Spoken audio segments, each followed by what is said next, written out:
During the 1800s, James Marion Sims created the field of gynecology by conducting surgical experiments exclusively on enslaved women. He operated on them without anesthesia, even though it was available, based off of the racist belief that Black women were immune to pain. That's a scene from the 1619 Project on Hulu, which delves into both Black maternal death and infant mortality. The statistics on each are so often repeated that they can lose their shock value. But joining me today are a group of women who are refusing to stay silent about this problem.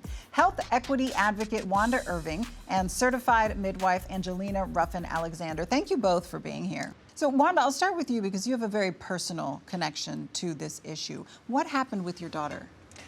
My daughter, Wanda Irving, was a brilliant woman. She was an epidemiologist, lieutenant commander in the U.S. Public Health Service, and at 35, she gave birth on January 3rd, and January 28th, we said goodbye to her. And what happened in between when she gave birth and when she went home? 3 weeks when she should have been enjoying her daughter and improving health, but just 3 or 4 days after giving birth, she started having complications. She called her doctor. She went in to see her doctor numerous times during that 3 weeks. She gained 9 pounds in that last week of her life. She was retaining water. She had swollen limbs, and her blood pressure was so high that when she went in that last time on January 24th, the nurse had to take it twice because she thought the machines were off. My daughter begged for her to please get the doctor so that she could see what was going on because the nurse wasn't really helpful. And the nurse went out, left her there for about 45 minutes and came back and said the doctor was too busy, but here's some blood pressure medicine, come back if you're not feeling well. That day, it was about 5 o'clock. By the time we got home, I had stopped to get her medicine. She took her pills, and within 35, 40 minutes, she collapsed and never regained consciousness again. Now, your daughter said that there was something wrong. She knew that there was something wrong. This is something that we have heard from the loved ones of April Valentine, that she kept saying there was something wrong. We've even heard it from celebrities like Serena Williams saying that she told her doctors that something was wrong. And Black women are so often dismissed and ignored. Why do you think that when Black women are saying there is something wrong, we are not being given the same care and attention that other patients are given? I think that is primarily because of racism, and it is built into the foundation of healthcare in America. Ever since Marion Sims and Ephraim McDonald and people in that era, it started with doing all of these operations on slaves. The curriculum is still the same. It's not taught through a social justice lens at all. It's taught through the fact that Black women are expendable. And we don't get the same respect and the same value. They don't listen, they don't hear, they don't believe, and they don't act because we're not important enough for them to act. Absolutely, absolutely. There's a lack of trust. You know, we no longer can trust the doctor to believe us. We no longer can trust the nurses to hear us. So many times we hear all the time, they're not listening to me. And that's the ongoing theme. They're just not listening. Now, you're a certified midwife. A lot of women now are seeking midwives and doulas and other advocates because they don't trust doctors in the hospital system. Can you just educate us a little bit on that? What is the difference between a midwife and a doula? Your doula is going to be your emotional support, sometimes your physical support. So this is the person who can help you advocate for yourself when we're going into the hospital setting or even a home setting or birth center setting. Someone who can be there and say, hey, remember what we talked about, what you wanted. Let's talk about that with your provider.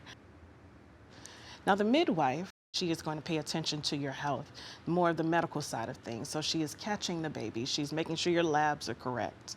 She's making sure you are seeing the other end, baby is breathing, you're breathing, your blood pressure is okay. So in April Valentine's case, she had a doula that she had been working with all the way up until she went to the hospital. And the hospital denied her doula access to be with her. So what are your options if the hospital then says no? So whoever is able to come with you, whether it is your mother or your spouse or whoever, you have that doula, you have that midwife or whoever train you and teach you the words that need to be said, give you the verbiage that needs to jolt somebody's attention so they pay attention to you. And to that end, we've seen that even education and income don't really make much of a difference when it comes to this issue. That statistically, a black woman with multiple degrees has about the same outcomes as a white woman with an 8th grade education or without even a high school diploma. So you can't educate your way out of this. You can't earn your way out of this. So what advice would you give to black women? We've got to change legislation. We've got to get more doctors that look like us in the pipeline.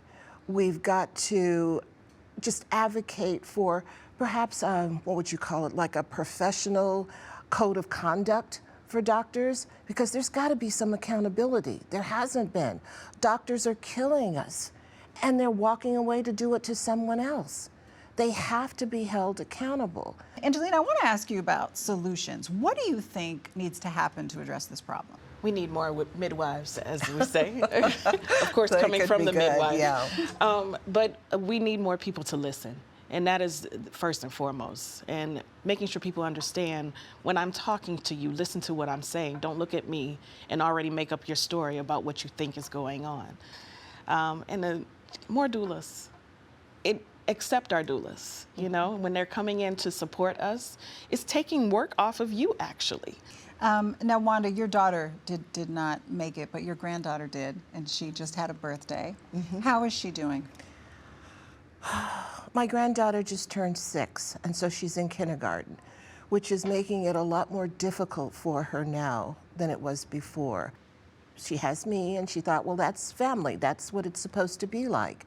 But now that she's in kindergarten and she sees other kids with mommies, it breaks her heart. And there are so many times where she comes in and she's just in tears. And it's like, well, what's wrong?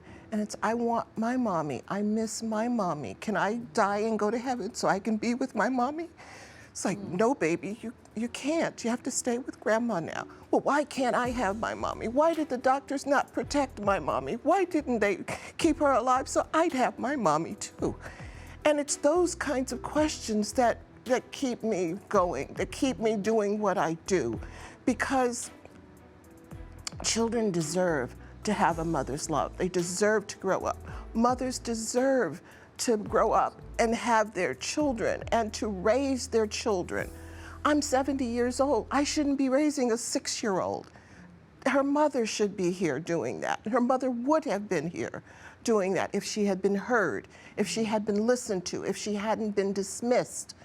It's something that's going to stay with her throughout her entire life, and it will color the way her life trajectory goes and how her children will grow up, because she has that hole in her heart that she will always have, and it will come out.